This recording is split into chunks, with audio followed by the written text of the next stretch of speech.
దేశవ్యాప్తంగా పార్టీ బలోపేతంపైన కాంగ్రెస్ అధిష్టానం దృష్టి పెట్టింది. నేడు ఢిల్లీలో తెలంగాణ కాంగ్రెస్ కీలక సమావేశం నిర్వహించనుంది. ఈ సమావేశంలో ముఖ్యమంత్రి రేవంత్ రెడ్డి నేతృత్వంలో రాష్ట్ర కేబినెట్తో పాటు పీసీసీ అధ్యక్షుడు మహేష్ కుమార్ గౌడ్ పాల్గొంటున్నారు. ఏఐసీసీ అగ్రనేతలు మల్లికార్జున ఖర్గే, రాహుల్ గాంధీ, కేసీ వేణుగోపాల్ ఈ సమావేశానికి హాజరవుతారు. దేశవ్యాప్తంగా ఉన్న అన్ని రాష్ట్రాల ముఖ్య నాయకులతోటి వరుసగా సమావేశాలు నిర్వహిస్తున్న క్రమంలో తెలంగాణ బృందానికి సమయం కేటాయించారు. రాష్ట్రంలో ప్రభుత్వం కొలువు తీరిన తర్వాత జరుగుతున్న అత్యంత ప్రాధాన్యత కలిగిన సమావేశంగా దీనిని రాజకీయ వర్గాలు భావిస్తున్నాయి.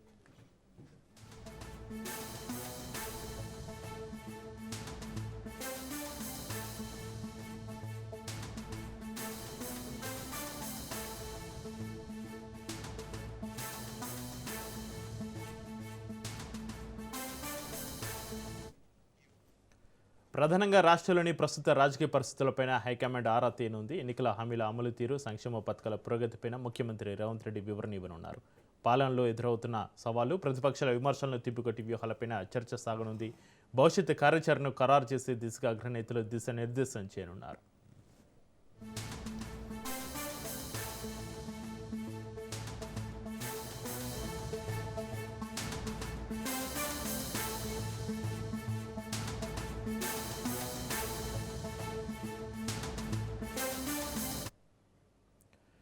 మంత్రివర్గంలోని సభ్యులందరినీ ప్రత్యేకంగా పిలిపించడం వెనుక పెద్ద వ్యూహమై ఉన్నట్లుగా కనిపిస్తుంది. శాఖల వర్గ పనితీరును సమీక్షించడంతో పాటు లోక్సభ ఎన్నికల తర్వాత పార్టీని బలోపేతం చేసే అంశాలపైన దృష్టి పెట్టనున్నారు. పార్టీ కార్యకర్తలకు ప్రభుత్వానికి మధ్య సమన్వయం పెంచేలా కీలక నిర్ణయాలు తీసుకునే అవకాశం ఉంది. ఇక ఈ భేటీకి సంబంధించి మరింత సమాచారాన్ని మా ప్రతినిధి రాజు ఫోన్లైన్లో అందిస్తారు. రాజు,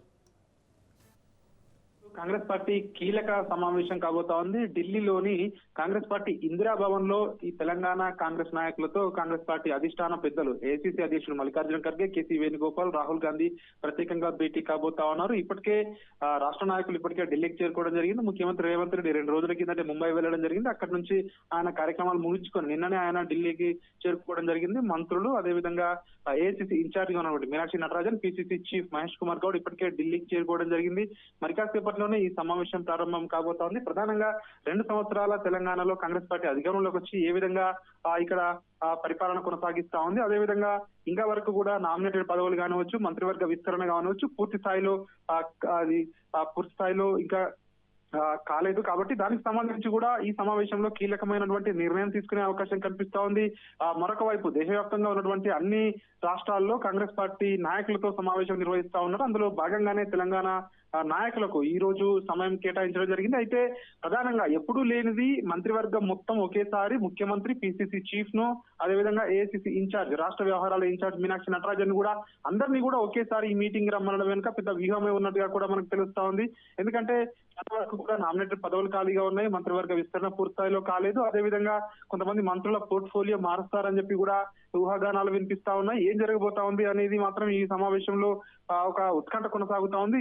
పలు కీలకమైనటువంటి నిర్ణయాలు అయితే తీసుకునే అవకాశం మనకు కనిపిస్తా ఉంది. ప్రధానంగా ఇటు ప్రభుత్వానికి పార్టీకి మధ్య గ్యాప్ ఏర్పడిందని చెప్పి కూడా పార్టీ అధిష్టానం భావిస్తా ఉంది. మంత్రుల మధ్య కూడా సమన్వయం సరిగా లేదు అని చెప్పి పార్టీకి దృష్టికి వచ్చినట్టుగా కూడా తెలుస్తా ఉంది. ఒకవైపు మంత్రులకు సయోధ్య లేదు, కొంతమంది మంత్రులకు ఎమ్మెల్యేలు కూడా మధ్యలో యాక్సెస్ ఉండడం లేదు అని చెప్పి కూడా అధిష్టానానికి ఫిర్యాదులు కూడా వెళ్ళడం జరిగింది. కార్పొరేషన్ చైర్మన్ల పదవులు ఈ 2 సంవత్సరాలుగా కూడా చాలా వరకు ఖాళీగా ఉన్నాయి. అదేవిధంగా గతంలో ఏదైతే కార్పొరేషన్ పదవీ కాలం కూడా ముగుస్తా ఉంది, కొత్త వారికి అవకాశం కల్పించడం కానివచ్చు, అదేవిధంగా ఏఐసీసీ ఇచ్చే కార్యక్రమాలు ఏవైతే ఉన్నాయో ఓట్ చోరీ కానివచ్చు, ఎస్ఐఆర్ కానివచ్చు, అదేవిధంగా మనరేగా సంబంధించినటువంటి కార్యక్రమాలు కానివచ్చు, పార్టీ జాతీయ నాయకత్వం ఇచ్చే ఏదైతే ఉందో దాన్ని రాష్ట్ర స్థాయిలో ఫుల్ ఫ్లెడ్జ్ గా ఇంప్లిమెంటేషన్ చేయడం కాకపోవచ్చు, ప్రజలకు తీసుకెళ్లడం విషయంలో కానివచ్చు, వీటికి సంబంధించి కూడా ఇప్పటికే అధిష్టానం రాష్ట్ర నేతలతో కీలకమైనటువంటి నిర్ణయం తీసుకునే అవకాశం కనిపిస్తా ఉంది. పార్టీ బలోపేతంపై కూడా ఈ రోజు పార్టీ నేతలకు కీలకమైనటువంటి ఏదైతే ఈ సమావేశంలో దిశానిర్దేశం చేసే అవకాశం అయితే కనిపిస్తా ఉంది. అయితే రానున్న రోజుల్లో ఏదైతే ఎన్నికలు ఇంకా కూడా ఇటు హైదరాబాద్ జిహెచ్ఎంసీ ఎన్నికలు కానివచ్చు, వరంగల్ అదేవిధంగా ఖమ్మం మున్సిపల్ కార్పొరేషన్ ఎన్నికలు కానివచ్చు, జెడ్పీటీసీ ఎంపీటీసీ ఎన్నికలకు కానివచ్చు, ఈ ఎన్నికలకు సంబంధించి ఎప్పుడు వెళ్ళాలనేది కూడా అధిష్టానం రాష్ట్ర నాయకులకు ఒక కీలకమైనటువంటి ఆదేశం అయితే జారీ చేసే అవకాశం కనిపిస్తా ఉంది. ఇటీవల పంచాయతీ ఎన్నికలు కానివచ్చు, మున్సిపల్ ఎన్నికలు కానివచ్చు, ఏదైతే ప్రభుత్వం దాదాపు మెజారిటీ స్థానాలు కైవసం చేసుకోవడం పట్ల అధిష్టానం సంతృప్తికరంగా ఉంది అని చెప్పి రాష్ట్ర నాయకులే చెప్తా ఉన్నారు. ఈ విషయంలో రాష్ట్ర నాయకులను జాతీయ నాయకత్వం అయితే అభినందించే అవకాశం కనిపిస్తా ఉంది. ఇక మిగతా అంశాలకు సంబంధించి మంత్రుల మధ్య ఉన్నటువంటి ఏదైతే గొడవలు ఏవైతే ఉన్నాయో ఇవన్నీ కూడా వివాదాస్పదమైనటువంటి అంశాలకు సంబంధించి ఈ రోజు అధిష్టాన పెద్దలు మంత్రులకు ఎట్లాంటి సూచనలు చేయబోతా ఉన్నారు, ముఖ్యమంత్రి రేవంత్ రెడ్డికి అదేవిధంగా పిసిసి చీఫ్ కు ఎట్లాంటి ఆదేశాలు ఇవ్వబోతా ఉన్నారు అనేది ఇక్కడ కీలకంగా మారింది. మరొక వైపు ఈ సమావేశానికి సంబంధించి ఇప్పటికే ముఖ్యమంత్రి రేవంత్ రెడ్డి, పిసిసి అధ్యక్షుడు మహేష్ కుమార్ గౌడ్ విడివిడిగా సపరేట్ గా నివేదికలు కూడా సిద్ధం చేసుకున్నట్టుగా కూడా తెలుస్తా ఉంది. ఈ సమావేశం మాత్రం కీలకంగా ఉండే అవకాశం కనిపిస్తా ఉంది. పలు కీలకమైనటువంటి నిర్ణయాలు ఈ సమావేశంలో తీసుకునే అవకాశం మనకు కనిపిస్తా ఉంది. చక్రి, అయితే రాజు, ముఖ్యమంత్రి 2 ఏళ్ల పాలన ప్రోగ్రెస్ రిపోర్ట్ పైన రాహుల్ గాంధీ సంతృప్తి వ్యక్తం చేసే పరిస్థితి ఉందా? ఖచ్చితంగా, ఎందుకంటే ఈ 2 సంవత్సరాల కాంగ్రెస్ పరిపాలనపై కూడా ఈ సమావేశంలో చర్చించే అవకాశం కనిపిస్తా ఉంది. ఎందుకంటే ఏవైతే ఇచ్చిన హామీలు ఏవైతే ఉన్నాయో ఈ 2 సంవత్సరాలకు సంబంధించి ప్రధానంగా గ్యారంటీ కార్డు ఏదైతే ఉందో 6 గ్యారంటీలు ఇస్తామని చెప్పి ఏదైతే ప్రకటన చేశారో, ఎందుకంటే జాతీయ నాయకత్వం రాహుల్ గాంధీ, సోనియా గాంధీ, ప్రియాంక గాంధీ, కాంగ్రెస్ పార్టీ అధినాయకులు వచ్చి ఈ యొక్క ఏవైతే ఈ ఎన్నికల్లో ప్రచారంలో పాల్గొన్నారో ఈ గ్యారంటీ కార్డులను తెలంగాణలో విడుదల చేయడం జరిగింది. సో రాబోయే రోజుల్లో పార్టీ మరింత బలంగా ప్రజల్లోకి వెళ్లాలన్నా, రాబోయే 2028 ఎన్నికల్లో గెలుపొందాలన్నా ఖచ్చితంగా ఈ యొక్క హామీలన్నిటి అమలు చేయవలసి ఉంటుంది. ఇప్పటికే ప్రతిపక్షాల నుంచి పెద్ద ఎత్తున విమర్శలు వస్తా ఉన్నాయి. గ్యారంటీలన్నీ బూటకం అని చెప్పి కూడా ఇటు బీఆర్ఎస్, బీజేపీలు విమర్శిస్తున్న తరుణంలో ఇప్పటి వరకు అమలైనటువంటి గ్యారంటీలు, హామీలు ఎంతవరకు వచ్చాయి, ఇంకా అమలు కాని హామీలు ఏ వరకు ఎన్ని ఉన్నాయి, సో వాటికి సంబంధించి కూడా ఈ సమావేశంలో చర్చకు వచ్చే అవకాశం కనిపిస్తా ఉంది. ఇక ముఖ్యమంత్రి రేవంత్ రెడ్డి పరిపాలన ఏ విధంగా ఉంది, ఎందుకంటే మొదటి నుంచి కూడా 2023 డిసెంబర్లో తెలంగాణలో కాంగ్రెస్ పార్టీ అధికారంలోకి వచ్చిన తర్వాత జరిగినటువంటి ఉప ఎన్నికలు కానివచ్చు, కంటోన్మెంట్ ఉప ఎన్నిక కానివచ్చు, అదేవిధంగా పార్లమెంట్ ఎన్నికలు కానివచ్చు, ఇటు జూబ్లీ హిల్స్ ఉప ఎన్నిక కానివచ్చు, తర్వాత పంచాయతీ, మున్సిపల్ ఎన్నికలు కానివచ్చు, అన్ని వరుస ఎన్నికల్లో కూడా కాంగ్రెస్ పార్టీ విజయాలు సాధిస్తూ వస్తా ఉంది. కానీ ప్రజల్లో మాత్రం ఒక నెగిటివ్ ఉంది అని చెప్పేసి కూడా పెద్ద ఎత్తున ఇప్పటికే ఇటు అధిష్టానానికి ఎప్పటికప్పుడు కూడా ఇక్కడ ఫీడ్బ్యాక్ తీసుకుంటా ఉంది. కాబట్టి ఇచ్చినటువంటి హామీలను అమలు చేసే దిశగా కూడా ఒక కార్యాచరణ రూపొందించే అవకాశం కనిపిస్తా ఉంది. ఇటు ప్రభుత్వంలో, పార్టీలో మార్పులు, చేర్పులు ఉంటాయా అన్నటువంటి ఉత్కంఠ అయితే పెద్ద ఎత్తున కొనసాగుతా ఉంది. ఎందుకంటే ఈ 2 సంవత్సరాల పాటు చాలా వరకు కూడా కొంతమంది మంత్రులపై ఇప్పటికే ఇటు అధిష్టానం కూడా సరిగా వారి వ్యవహార శైలిపై కానివచ్చు, వారి పనితీరుపై కానివచ్చు సంతృప్తిగా లేదు అన్నటువంటి వార్తలు కూడా వస్తా ఉన్నాయి. సో ఈ నేపథ్యంలోనే కొంతమంది మంత్రి పదవుల పోర్ట్ఫోలియోను మారుస్తారు, కొంతమంది మంత్రులను షఫుల్ చేస్తారు, మారుస్తారు, కొత్త వారిని తీసుకుంటారు అన్నటువంటి చర్చ కూడా పెద్ద ఎత్తున పార్టీలో జరుగుతా ఉంది. సో దీనికి సంబంధించి కూడా ఈ సమావేశంలో ఒక ఫుల్ స్టాప్ పడే అవకాశం కనిపిస్తా ఉంది. సో మంత్రులు మారుస్తారా, లేదంటే అదే విధంగా ఖాళీగా ఉన్నటువంటి ఇంకా 2 బెర్తులు మంత్రివర్గంలో ఖాళీగా ఉన్నాయి, ఆ 2 బెర్తులను కూడా ఎప్పటిలోగా ఫుల్ఫిల్ చేస్తారు అన్నది కూడా ఇప్పటికే కీలకంగా మారింది. మరొక వైపు రాజ్యసభ ఎన్నికలకు సంబంధించి కూడా నిన్న నోటిఫికేషన్ కూడా షెడ్యూల్ విడుదలైంది. దీనికి సంబంధించి తెలంగాణ నుంచి 2 రాజ్యసభ స్థానాలు ఖాళీగా ఉన్నాయి. కాబట్టి ఒకటి ఇప్పటికే ఏదైతే అభిషేక్ మను సింఘవికి గత ఉప ఎన్నికల్లో రాజ్యసభ సభ్యునిగా అవకాశం కల్పించడం, ఆయన పదవీ కాలం ముగుస్తుండటంతో ఒకటి అయితే ఆయనకు ఇస్తారని చెప్పి తెలుస్తా ఉంది. మరొకటి ఎవరికి ఇవ్వాలనే దానిపై కూడా ఈ రోజు అధిష్టాన పెద్దలను కలిసినప్పుడు ఈ సమావేశంలో దీనికి సంబంధించి కూడా ఒక క్లారిటీ వచ్చే అవకాశం కనిపిస్తా ఉంది. ఎందుకంటే ఉన్న ఒక రాజ్యసభ స్థానానికి పెద్ద ఎత్తున దాదాపు 10 మందికి పైగా కూడా ఆశావాహులు పోటీ పడతా ఉన్నారు. ఇక మిగిలిన ఏదైతే ఇటు అజరుద్దీన్ అంశం, అజరుద్దీన్ మంత్రి పదవికి సంబంధించి ఆయనది ఏప్రిల్ తో ఇప్పటికే గడువు కూడా ముగుస్తా ఉంది. ఆయన ఏ సభలోనూ సభ్యుడిగా లేడు. ఆయనకు సంబంధించి ఎమ్మెల్సీ, సో రాబోయే ఎమ్మెల్సీలో ఏ విధంగా వ్యవహరించాలి అన్న అంశంపై కూడా దీనిలో చర్చకు వచ్చే అవకాశం కనిపిస్తా ఉంది. ప్రధానంగా ప్రభుత్వ పనితీరు, మంత్రుల పనితీరు, సో ప్రజల్లోకి మంత్రులు వెళ్లడం లేదు, ఎందుకంటే ప్రభుత్వ కార్యక్రమాలు అమలు చేసినటువంటి కార్యక్రమాలను ప్రజల్లోకి తీసుకువెళ్లడం లేదు అని చెప్పేసి కూడా ఇప్పటికే ప్రభుత్వంపై ఒక అపవాదం ఉంది. దీన్ని కూడా అధిష్టానం గమనిస్తా ఉంది. సో దీనికి సంబంధించి ప్రజల్లోనే ఉండాలి ఇక నుంచి అని చెప్పి కూడా ఇటు మంత్రులకు, అదేవిధంగా ఇటు ఏఐసిసి ఇన్ఛార్జ్ మీనాక్షి నటరాజన్, అదేవిధంగా ఇటు పిసిసి చీఫ్ మహేష్ గౌడ్ కూడా కీలకమైనటువంటి ఆదేశాలు జారీ చేసే అవకాశం అయితే మనకు కనిపిస్తోంది. మొత్తానికి ఈ రోజు మరి కాసేపట్లోనే ఇందిరాభవన్ లో ఈ సమావేశం ప్రారంభం కాబోతా ఉంది. దీనికి సంబంధించి మంత్రులు, ముఖ్యమంత్రి, పిసిసి చీఫ్ ఇప్పటికే ఢిల్లీకి చేరుకున్నారు. కాబట్టి సో వారందరూ కూడా ఈ సమావేశంలో పాల్గొనబోతా ఉన్నారు. సో అధిష్టానం ఎట్లాంటి ఆదేశాలు ఇవ్వబోతా ఉంది, ఎట్లాంటి నిర్ణయాలు ఈ సమావేశంలో తీసుకోబోతా ఉన్నారు అనేది మాత్రం ఒక ఉత్కంఠ భరితమైనటువంటి వాతావరణం అయితే ఢిల్లీలో ప్రస్తుతం కనిపిస్తా ఉంది. రైట్, థ్యాంక్ యూ రాజు.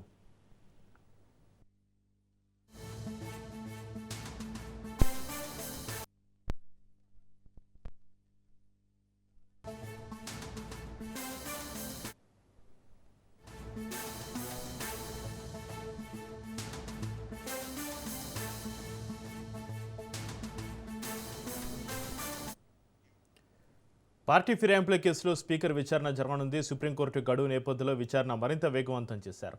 ఇవాళ ఎమ్మెల్యే కడియం శ్రీహరి పిటిషన్ను స్పీకర్ గడ్డం ప్రసాద్ విచారించనున్నారు.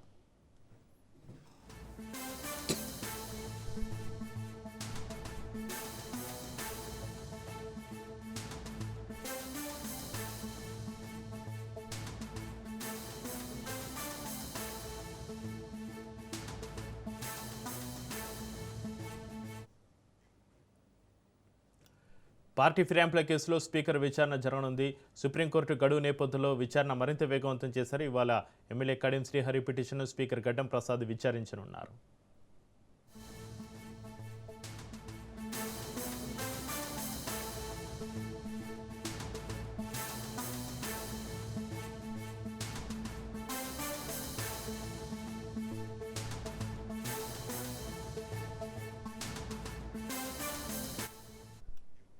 పార్టీ ఫిరాయింపుల కేసులో స్పీకర్ విచారణ జరగనుంది. సుప్రీంకోర్టు గడువు నేపథ్యంలో విచారణ మరింత వేగవంతం చేశారు. ఇవాళ ఎమ్మెల్యే కడియం శ్రీహరి పిటిషన్ను స్పీకర్ గడ్డం ప్రసాద్ విచారించనున్నారు.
ఆపరేషన్ కగార్ క్లైమాక్స్కు చేరింది. కర్రెగొట్టులో కొనసాగుతున్న ఆపరేషన్ కగార్ కొనసాగుతుంది. మావోయిస్టు అగ్రనేతల సంచారంతో బలగాలు అప్రమత్తమయ్యాయి. కర్రెగొట్టులో సాయుధ బలగాలు భారీగా మోహరించాయి.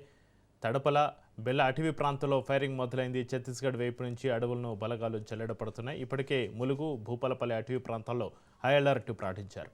భద్రతా బలగాలు భారీగా మోహరించారు. గ్రే హౌండ్స్, స్పెషల్ పార్టీల బలగాల కూంపింగ్ నిర్వహిస్తున్నారు. అధికారులు చెక్పోస్టులను ఏర్పాటు చేసి క్షుణ్ణంగా పరిశీలిస్తున్నారు.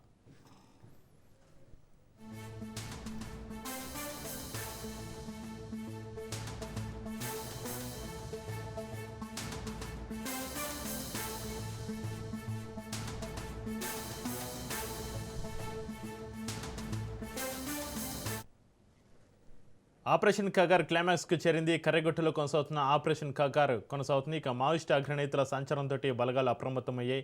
కర్రెగొట్టులో సాయుధ బలగాలు భారీగా మోహరించాయి. తడపల జిల్లా అటవీ ప్రాంతాల్లో ఫైరింగ్ మొదలైంది. ఛత్తీస్గఢ్ వైపు నుంచి అడవులను బలగాలు జల్లెడపడుతున్నాయి. ఇప్పటికే ములుగు, భూపాలపల్లి అటవీ ప్రాంతాల్లో హై అలర్ట్ ప్రకటించారు. భద్రతా బలగాలు భారీగా మోహరించారు. గ్రే హౌండ్స్, స్పెషల్ పార్టీల బలగాలు కూంపింగ్ నిర్వహిస్తున్నారు. అధికారులు చెక్పోస్టులను ఏర్పాటు చేసి క్షుణ్ణంగా పరిశీలిస్తున్నారు. ఇక కర్రెగొట్టుకు సంబంధించి మరింత సమాచారాన్ని మా ప్రతినిధి చంద్రశేఖర్ ఫోన్ లైన్ అందిస్తారు. చంద్రశేఖర్, మావోయిస్టుల ఏరువేత డెడ్లైన్ కావడం మార్చి 2026 మావోయిస్ట్ రహిత భారత్ ని నిర్మిస్తామని చెప్పి కేంద్ర ప్రభుత్వం ఎప్పుడైతే హామీ ఇచ్చిందో ఆ డెడ్ లైన్ కి అతి తక్కువ సమయం ఉండటంతో ఇటు కేంద్ర బలగాలు అయితే మావోయిస్టుల ఏరువేతకు మరొకసారి అడవులను జల్లెడ పడుతున్న పరిస్థితి. ఇటు దండకారణ్యం అంటే తెలంగాణ, ఛత్తీస్గఢ్, మహారాష్ట్రలోని దండకారణ్యంలోని అడవులు మొత్తం కూడా ఇటు కేంద్ర బలగాలు అయితే చుట్టుముడుతున్నాయి. ఇప్పటికే మనం చూసుకుంటే కర్రెగుట్టల పైన 2 బేస్ క్యాంపులు కూడా ఏర్పాటు చేయడం జరిగింది. ఇప్పటికే కర్రెగుట్టల పైన ఇటు మావోయిస్టు కేంద్ర కమిటీ కార్యదర్శి తిప్పిన తిరుపతి అలియాస్ దేవ్జీ, ముప్పాల లక్ష్మణ్ రావు అలియాస్ గణపతి, మల్లా రాజిరెడ్డి అలియాస్ సంగ్రం, పస్నూరి నరహరి అలియాస్ విశ్వనాథ్, సునీల్ తో పాటు తెలంగాణ రాష్ట్ర కార్యదర్శి దామోదర్ అలియాస్ బడే చొక్కారావు కూడా ఈ యొక్క దండకారణ్యం అడవుల్లో సేఫ్ జోన్ గా ఏర్పరచుకొని అక్కడ ఉన్నట్లుగా అయితే కేంద్ర బలగాలకి వచ్చిన ఇంటెలిజెన్స్ సమాచారంతోనే మొత్తం కేంద్ర బలగాలు మొత్తం కూడా ప్రస్తుతం కర్రెగుట్టలు అయితే చుట్టుముట్టాయి. కర్రెగుట్టలతో పాటు ఇటు ములుగు భూపాలపల్లి అటవీలో కూడా పోలీసులు భారీగా మోహరించారు. ముఖ్యంగా ఈ ముత్తారం మండలంలోని సొర్రావుపేట అడవుల్లో grey hounds, SIB special party బలగాలు అయితే ఇప్పటికే ఆపరేషన్ ని కొనసాగుతున్నాయి. పెద్దాపూరు, కొప్పుగుట్ట, గండికామారం, అడ్డగుట్ట ప్రాంతాల్లో సాయుధ బలగాలు అయితే మోహరించారు. ఒక పక్క చెక్ పోస్టులు కూడా ఏర్పాటు చేశారు. ఎందుకంటే తెలంగాణ ఇప్పుడు ఎప్పుడైతే మావోయిస్టులకు కేంద్ర బలగాలు మావోయిస్టుల పైన యుద్ధం ప్రకటించి పోరాటం చేస్తున్న క్రమంలో ఆ మావోయిస్టులు కొంత తెలంగాణ అడవులు సేఫ్ జోన్ గా భావించి తెలంగాణలోని ఈ దండకారణ్యం సరిహద్దు జిల్లాలైన ములుగు, భూపాలపల్లి అడవుల్లోకి ఎంటర్ అయినట్లు కూడా కేంద్ర నిఘా సంస్థల దగ్గర అయితే పూర్తి సమాచారం ఉంది. ఈ నేపథ్యంలోనే మొత్తం కూడా ఇటు దండకారణ్యం అడవులు మనం చూసుకుంటే ములుగు, భూపాలపల్లితో పాటు ఇటు కర్రెగుట్టలు కొన్ని వందల కిలోమీటర్ల పొడుగు ఉండే కర్రెగుట్టలు కూడా మొత్తం అయితే కేంద్ర బలగాలు చుట్టుముట్టాయి. ఇప్పటికే మనం కర్రెగుట్టల దగ్గర కడపాల జల్ల అడవి ప్రాంతాల్లో పోలీసులు కాల్పులు కూడా జరిపినట్లుగా, భద్రతా బలగాలు కాల్పులు కూడా జరిపినట్లుగా మనకు తెలుస్తుంది. ఇటు కోబ్రా, సిఆర్పి బలగాలు అయితే మొత్తం ఛత్తీస్గఢ్ వైపు నుంచి ఇటు అడవులను జల్లెడబడుతున్నారు. డిఆర్జిఎఫ్, సిఆర్పిఎఫ్ బలగాలు అయితే మొత్తం కర్రగుట్టల్లో ప్రస్తుతం కూంబించేస్తున్న పరిస్థితి. ఏ క్షణాన ఏం జరుగుతుందో అని మొత్తం ఈ దండకారణ్యం అడవుల్లో ప్రజలైతే కొద్దిగా బిక్కుబిక్కుమంటున్నారు. ఎందుకంటే గత కొద్ది రోజుల గ్యాప్ తర్వాత మళ్ళీ భారీగా అడవుల్లోకి భద్రతా బలగాలు ఎంటర్ అవటం, అడవుల్లో సరిహద్దు గ్రామాల్లో ప్రజలు కూడా బిక్కుబిక్కుమంటున్నారు. ఏ క్షణాన ఏ వార్త వినాల్సి వస్తుందా, ఎక్కడ ఏం జరుగుతుంది, ప్రజలు ఏ విధంగా ఇబ్బందులు పడతారని కొంత భయాందోళన అయితే మొత్తం ఈ దండకారణ్యం అడవి ప్రాంతాల్లో ఉన్న ప్రజలు భయపడుతున్న పరిస్థితి అయితే ఉంది. చక్రి అయితే చంద్రశేఖర్, కర్రెగొట్ట అటవీ ప్రాంతంలో మావోయిస్టుల కదలికలను కనిపెట్టడానికి డ్రోన్ లాంటి పరికరాలను వినియోగిస్తున్నారా? అధునాతనమైన టెక్నాలజీని ఇప్పటికే కేంద్ర ప్రభుత్వం ఉపయోగిస్తుంది. ఇటు శాటిలైట్ ద్వారా ఎప్పటికప్పుడు అబ్జర్వ్ చేస్తున్నారు. అక్కడ అడవుల్లో ఉన్న కదలికల పైన పూర్తి నిఘా ఏర్పాటు చేశారు. ఇటు భద్రతా బలగాలు ముందుకు వెళ్తున్న క్రమంలో ముందుగా డ్రోన్లను కూడా పంపించి అక్కడ ఉన్న కదలికలు, అక్కడ ఉన్న వాతావరణం ఏ విధంగా ఉందని అబ్జర్వ్ చేస్తూనే భద్రతా దళాలు ముందుకు వెళ్తున్న పరిస్థితి ఉంటుంది. మొత్తం కర్రెగుట్టలు అంటే భారీగా దండకారణ్యం మొత్తం కూడా అక్కడ కూడా మొత్తం చీకటి లాగా కమ్ముకొని ఉంటుంది. అంత అలాంటి ప్రదేశంలో ఇటు కూమింగ్ చేయాలంటే కొంత భద్రతా బలగాలు కూడా కొంత క్లిష్టతరమైన పరిస్థితుల్లో ఇప్పటికప్పుడు డ్రోన్స్ ని వాటిని ముందు పంపిస్తూ అక్కడ ఉన్న సమాచారం సేకరిస్తున్నారు. మళ్ళీ అంతేకాదు కర్రెగుట్టల మీద సేఫ్ జోన్ గా భావించి ఇటు వారిని ఎవరు దాడి చేయకుండా ఉండటానికి ఇప్పటికే మావోయిస్టులు వేలాది ఐఈడీలు కూడా ఏర్పాటు చేసుకోవడం, దాని వల్ల కూడా ఇప్పటికే కూమింగ్ చేస్తున్న పోలీసులకు కొంత ఇబ్బందికర పరిస్థితులు ఏర్పడుతున్నాయి. ఈ ఐఈడీలను నిర్వీర్యం చేసుకుంటూ మెల్లగా ముందుకు వెళ్లాల్సిన పరిస్థితి ఏర్పడింది. ఒక పక్క ప్రతికూల వాతావరణం ఉంటుంది అక్కడ మొత్తం కూడా. అలాంటి పరిస్థితుల్లో ఒక పక్క ఐఈడీలను నిర్వీర్యం చేసుకుంటూ మావోయిస్ట్ కదలికల గమనిస్తూ ముందుకు వెళ్లాల్సిన పరిస్థితి ఉంటుంది. ఈ నేపథ్యంలో అయితే మొత్తం డిఆర్జిఎఫ్, సిఆర్పిఎఫ్ బలగాలు మొత్తం కూడా కర్రగుట్టల్ని సర్చ్ చేస్తున్న పరిస్థితి. మొత్తం 3 వైపుల నుంచి కూడా కర్రగుట్టలకి మొత్తం భద్రతా దళాలు అయితే కూమింగ్ చేస్తున్నాయి. 100 కిలోమీటర్ల పొడుగుంటాయి కర్రగుట్టలు. కొంత మావోయిస్ట్ కూడా సేఫ్ జోన్ గా ఉంటుందనే పూర్తి నిఘా వర్గాల సమాచారంతో ఈ పనిచేస్తున్నారు. అంతేకాకుండా ఇప్పటికే గత కొద్ది నెలలుగా తెలంగాణ బార్డర్, ఇటు దండకారణ్యం బార్డర్ జిల్లాలైన ములుగు, భూపాలపల్లి అడవుల్లో కూడా మావోయిస్టు అధినాయకత్వం కొంత షెల్టర్ తీసుకున్నట్లుగా కూడా ఇటు కేంద్ర నిఘా సంస్థలు ఇచ్చిన సమాచారంతో ఇటు ఇక్కడ కూడా ఎవరైతే మావోయిస్టులు ఉన్నారో ముఖ్యంగా ఇటు మనం తెలంగాణ కార్యదర్శి దామోదర్ ఇక్కడ ఉన్నట్లుగా కూడా తనతో పాటు కొంతమంది నాయకత్వం కూడా ఇక్కడ ఉంది. ఇక్కడ నుంచి కొంత సేఫ్ జోన్ గా వాళ్ళు భావించి షెల్టర్ తీసుకున్నట్టుగా పూర్తి సమాచారం వచ్చింది. ఆ నేపథ్యంలోనే ఇటు ఈ అడవుల్ని కూడా గత 2 రోజులుగా అయితే మొత్తం కూమింగ్ చేస్తున్నారు. ఇటు గ్రౌండ్స్ బలగాలతో పాటు ఎస్ఐబి పోలీసులు, స్పెషల్ పార్టీ పోలీసులు మొత్తం కూడా కూమింగ్ చేస్తున్న పరిస్థితి. మొత్తం మన రహదారుల పైన వెళ్తున్న వాహనాలను కూడా తనిఖీ చేస్తున్నారు. ఎక్కడ ఎలాంటి ఇన్ఫర్మేషన్ వచ్చినా ముందుకు వెళ్లి వారిని అధీనంలో తీసుకునే విధంగా అయితే మొత్తం మావోయిస్టులకు అయితే చుట్టుముట్టి ముందుకు వెళ్ళడంతో మావోయిస్టు కేంద్ర ప్రభుత్వం మార్చి 2026 డెడ్ లైన్ ప్రకారం మావోయిస్టు అయితే భారత నిర్మూలన అయితే బలగాలు ముందుకు వెళ్తుంటే కొంత ప్రజలైతే భయాందోళనకు గురవుతున్నారు. ముఖ్యంగా ఏజెన్సీ గ్రామాలు, అడవుల్లో కొంత ఆదివాసీలు అడవుల్లో నివాసాలు ఏర్పరచుకొని ఉండే ఆదివాసీ గ్రామాల ప్రజలైతే బిక్కుబిక్కుమంటున్న పరిస్థితి అయితే ప్రస్తుతం ఉంది. Chakri right, thank you Chandrasekhar.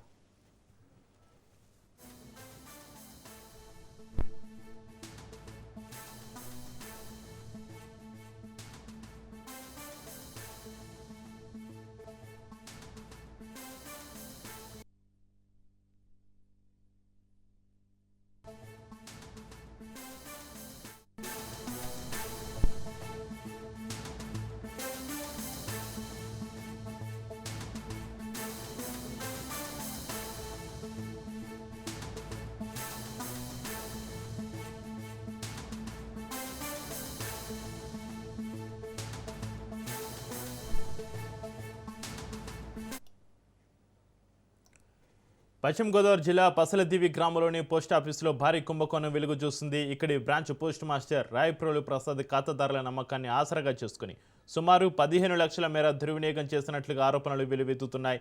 ఖాతాదారుల ప్రమేయం లేకుండానే వారి పొదుపు ఖాతాలు, ఫిక్స్డ్ డిపాజిట్లు, సుకన్య సమృద్ధి యోజన పథకాల నుంచి నిధులను నిందితుడు పక్కదారి పట్టించాడు.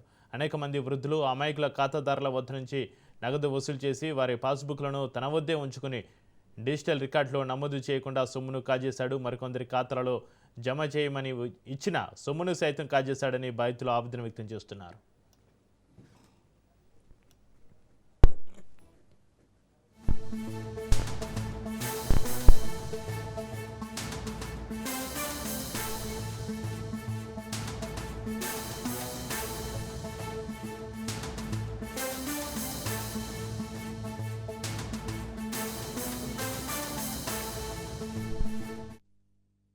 నేను 2 సంవత్సరాల క్రితము క్యాసెట్ వచ్చి కట్టానండి. అకౌంట్లో బుక్లో వేయమని.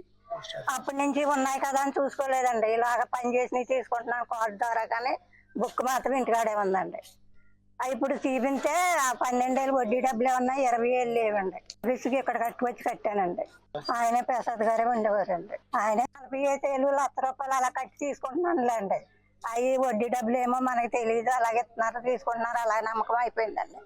లాస్ట్ 1200 ఎంత వడ్డీ ఉంటే అండి 20 ఏళ్ళు అట్టుకొచ్చి కట్టానండి క్యాష్.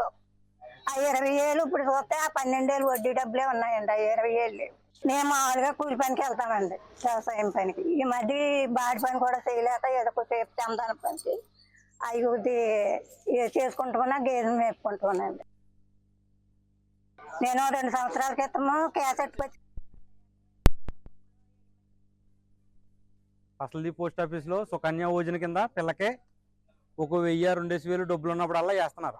2024లో మా ఆవిడ 12,000 మొత్తం 23,000 చిల్లర కట్టిందండి. దాంట్లో అప్పటి నుంచి కడత మానేసాడు. బుక్ ఇవ్వట్లేదు, నెల దాచుకున్నాడండి. అప్పుడే గట్టిగా అడిగితే మేము అలా కట్టుకొచ్చి ఇస్తానని చెప్పేసి ఇచ్చాడండి. అప్పటి నుంచి నేను చెక్ చేయించలేదండి, లోపల అడిగాను. ఈ ఆళ్ళు ఎలా అన్నారని చెప్పేసి నిన్న మైక్లో చెప్పారండి మొత్తం ఊరంతా. బుక్లు ఏమన్నా ఉంటే తీసుకొచ్చి చెక్ చేయించుకోండి అని చెప్పారండి. వచ్చి చూస్తే ఇక్కడ ఫ్రాడ్ జరిగిందని చెప్పేసి అన్నారండి. ఫ్రాడ్ జరిగింది ఏంటని చెప్పేసి పొద్దున్నే బుక్ కట్టుకొచ్చి చెక్ చేయించానండి. దాంట్లో 13,000 క్యాష్ ఉందంటండి, 10,000 తక్కువ ఉన్నాయంట. మొత్తం 23,000 బుక్లో స్టాంప్ వేసి ఉందండి. దాంట్లో 23,000కి ఆన్లైన్లో అయితే 13,000 ఉందమ్మా. దీనికి సమాధానం మేము చెప్తాం, కానీ రేపు వద్దున ఆయన వస్తాడు, ఆయన వచ్చాక చూస్తాం అంటున్నారు. సుమారు ఇంచుమించుగా 30-40 లక్షలు పై మాట అంటున్నారండి మొత్తం జనం అందరూ కూడా. ఇక్కడ మాజీ ఎమ్మెల్యే బాల్క సుమన్ అక్రమ అరెస్టును నిరసిస్తూ ఇవాళ మంచిర్యాల బంద్కు బీఆర్ఎస్ పిలుపునిచ్చింది. కేతనపల్లి రాళ్లదాడి ఘటనలో బాల్క సుమన్ అరెస్టు చేశారు పోలీసులు. ఆదిలాబాద్ జిల్లా జైలుకు తరలించారు. మార్చి 3 వరకు 14 రోజుల రిమాండ్ను విధించింది కోర్టు. మొత్తం 4 నిందితులను జైలుకు తరలించారు. పలువురు బీఆర్ఎస్ కార్యకర్తల ఇళ్లపైన సోదరులు నిర్వహిస్తున్నారు పోలీసులు. ప్రభుత్వం ప్రజాస్వామ్యాన్ని కూల్చేస్తుందని బీఆర్ఎస్ శ్రేణులు మండిపడుతున్నారు.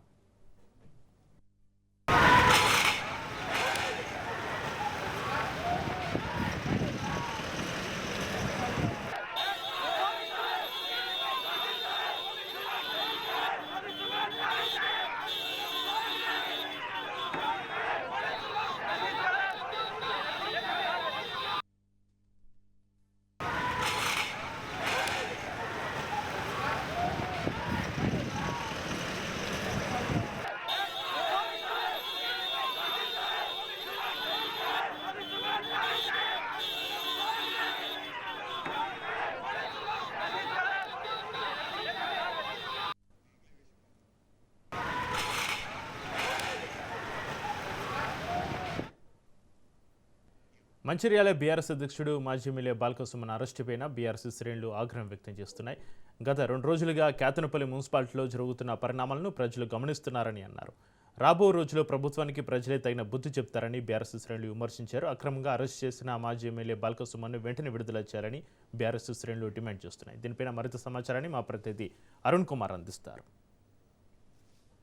బాల్క సుమన్ పై కూడా పలు సెక్షన్ల కింద కేసులు నమోదు చేసినటువంటి పోలీసులు కొద్దిసేపటి క్రితం కూడా భారీగా కూడా పోలీసులు ఆయన ఇంటి వద్దకు చేరుకుని ఆయన అరెస్ట్ చేసి కూడా లాఠీ చార్జ్ చేయడం జరిగింది. దీనికి సంబంధించి మన దగ్గర కొంతమంది బాధితులు ఉన్నారు. లాఠీ చార్జీలో దెబ్బలు తిన్న బాధితులు. చెప్పండి బ్రదర్, ఏం జరిగింది అసలు?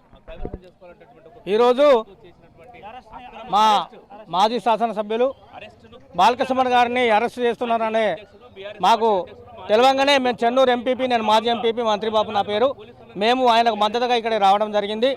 వీరు చేసేటువంటి దుశ్చర్యను అడ్డుకోవాలని మేము వచ్చినాం. వస్తే మా మీద దౌర్జన్యం చేసి నా యొక్క సొక్క దింపి నన్ను ఘోరంగా అవమానించి పోలీసులు మా మీద లాఠీచార్జ్ చేయడం జరిగింది.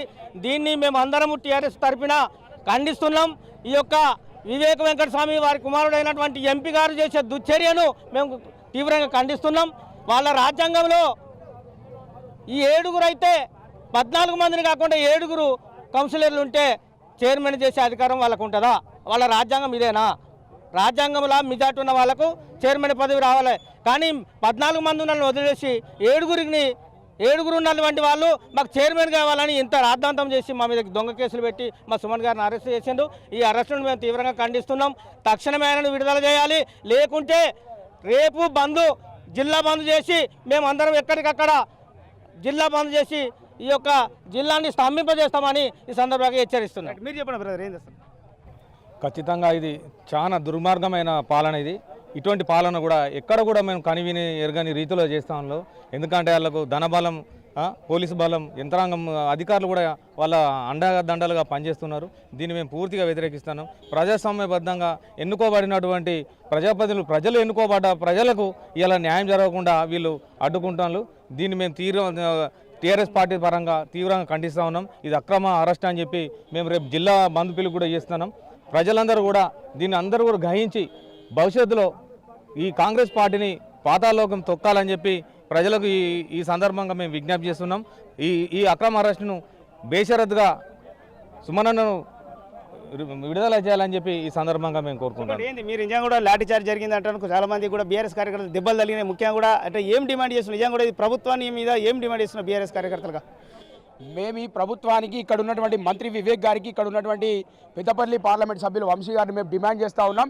ఏదైతే ప్రజాస్వామ్యబద్ధంగా ప్రజలు ఇచ్చినటువంటి తీర్పును కాదని అలా అనైతికంగా ప్రజాస్వామ్యాన్ని కూని చేస్తూ ఈ రాజ్యాంగానికి లోబడి కాకుండా రాజ్యాంగాన్ని తుంగలో దొక్కుతూ అలా బీఆర్ఎస్ పార్టీ, సిపిఐ పార్టీకి మద్దతుగా మరి ప్రజలు ఇచ్చినటువంటి తీర్పును గౌరవించకుండా అనైతికంగా మున్సిపల్ సీటాన్ని కైవసం చేసుకోవడానికి కుట్రలు చేసిన భాగంగా ఏదైతే బీఆర్ఎస్ పార్టీ జిల్లా అధ్యక్షులు బాల్కా సుమన్ గారు మరి ప్రజాస్వామ్యబద్ధంగా ఎన్నికలు జరగాలని చెప్పి డిమాండ్ చేస్తూ శాంతియుతంగా నిరసన వ్యక్తం చేస్తున్నటువంటి క్రమంలో కాంగ్రెస్ పార్టీ కార్యకర్తలే మరి కాంగ్రెస్ పార్టీ కార్యకర్త అయినటువంటి పాషా మరి ఇలా పోలీసుల మీద, వాళ్ళ కాంగ్రెస్ పార్టీ కార్యకర్తల మీద, బీఆర్ఎస్ పార్టీ నాయకుల మీద వాళ్ళే రాళ్ళేసి ఇలా వాళ్ళే దొంగతనంగా అన్ని అక్రమాలు చేసి అలా బీఆర్ఎస్ పార్టీ నాయకుల మీద కుట్రలు చేయడాన్ని మేము తీవ్రంగా ఖండిస్తూ ఉన్నాం.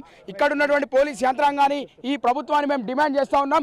మీరు ఏదైతే అక్రమంగా పెట్టినటువంటి కేసులను ఉపసంహరించుకొని బీఆర్ఎస్ పార్టీ జిల్లా అధ్యక్షులు బాల్కా సుమన్ గారిని వెంటనే విడుదల చేసి చెన్నూరు నియోజకవర్గ ప్రజలకు, జిల్లా వ్యాప్తంగా ఉన్నటువంటి ప్రజలకు క్షమాపణ చెప్పకపోతే ఈ జిల్లా మొత్తం కూడా అగ్నిగుండంగా మారుతుందని చెప్పి కూడా ఈ సందర్భంగా హెచ్చరిస్తూ ఉన్నాం. మీరు చెప్పండి, నిజంగా కూడా ఇప్పటికే చాలా మంది కార్యకర్తలపై కేసులు నమోదు చేసిండ్రు, చాలా మందిని లాఠీచార్జ్ చేసిండ్రు. అసలు ఏం డిమాండ్ చేస్తున్నారు? నిజంగా కూడా కాంగ్రెస్ ప్రభుత్వం కావచ్చు, ప్రభుత్వం ఉన్నటువంటి ఏదైతే మీరు మంత్రి వివేక్ను కూడా ఏం డిమాండ్ చేస్తున్నారు? ఈ ప్రాంతంలో గత 30-40 ఏళ్ళగా ఈ ప్రాంత సంపద దోసుకుపోయి కంపెనీలు వివిధ రాష్ట్రాలలో పెట్టుకుంటూ ఈ ప్రాంత చెన్నూరు కాన్స్టిట్యున్సీ, పెద్దపల్లి పార్లమెంటు దాకున్న సంపద దోసుకుపోయారు. ఈ ప్రాంతం కోసం, ఈ ప్రాంత అభివృద్ధి కోసం కొట్లాడిన వాడు బాల్కా సుమన్. అట్లాంటి వ్యక్తిని అక్రమ అరెస్టులు చేసి ఈ ప్రాంతంలో బాల్కా సుమన్ గారు ఉంటే రేపు రాబోయే కాలంలో ఎక్కడ అధికారంలోకి వస్తాడో అని చెప్పి బాల్కా సుమన్ గారి మీద తప్పుడు ప్రచారాలు చెప్తూ గతంలో 2023 ఎన్నికల్లో జరిగినప్పుడు కూడా ఇదే విధంగా తప్పుడు ప్రచారం చేస్తూ ఆయనకున్న మీడియా ఛానల్ కానీ, ఆయనకున్న పేపర్తో కానీ ఇక్కడున్న దుర్గం చిన్నయ్య గారి మీద, బాల్కా సుమన్ గారి మీద తప్పుడు వార్తలు చేపించి అధికారం రావడం ఆయనకు ఇట్లాంటి అలవాటుగా మారిపోయింది. ఇదంతా ప్రజలు గమనిస్తున్నారు. దీన్ని రాబోయే కాలంలో ఈ గడ్డం కుటుంబానికి ఈ ప్రాంత ప్రజలు ఖచ్చితంగా బుద్ధి చెప్తారని చెప్తున్నాను. ప్రభుత్వమే బాధ్యత వహించాలంటే కూడా వీళ్ళు డిమాండ్ చేస్తున్నటువంటి పరిస్థితి. కెమెరా పర్సన్ శ్రీనివాస్, అరుణ్ కుమార్, రాజనగర్, మంచిర్యాల జిల్లా.